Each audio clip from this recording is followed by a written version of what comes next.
येशू फिलिप्पाच्या कैसरिया प्रांतात आला तेव्हा त्याने आपल्या शिष्यांना विचारले, मी कोण आहे म्हणून लोक म्हणतात? त्यांनी उत्तर दिले, कोणी तुम्हाला बाप्तिस्मा करणारा योहान म्हणतात, कोणी इलिया, कोणी यिर्मया किंवा दुसरा कोणीतरी संदेष्टा असे म्हणतात. पण येशूने विचारले, मी कोण आहे असे तुम्हाला वाटते? शिमोन पेत्राने उत्तर दिले, तुम्ही ख्रिस्त सनातन देवाचे पुत्र आहात.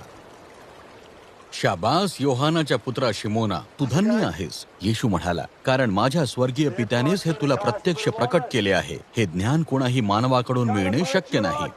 आणि मी तुला सांगतो की तू पेत्र आहेस आणि तुझ्या या विश्वासाच्या खडकावरच मी माझी मंडळी उभारीन. तिच्या पुढे नरकाची कोणतीही शक्ती प्रभावी ठरणार नाही. मी तुला स्वर्गाच्या राज्याच्या किल्ल्या देईन आणि पृथ्वीवर जे काही तू बंद करशील ते स्वर्गात बंद केले जाईल आणि पृथ्वीवर जे काही तू मोकळे करशील ते स्वर्गात मोकळे केले जाईल.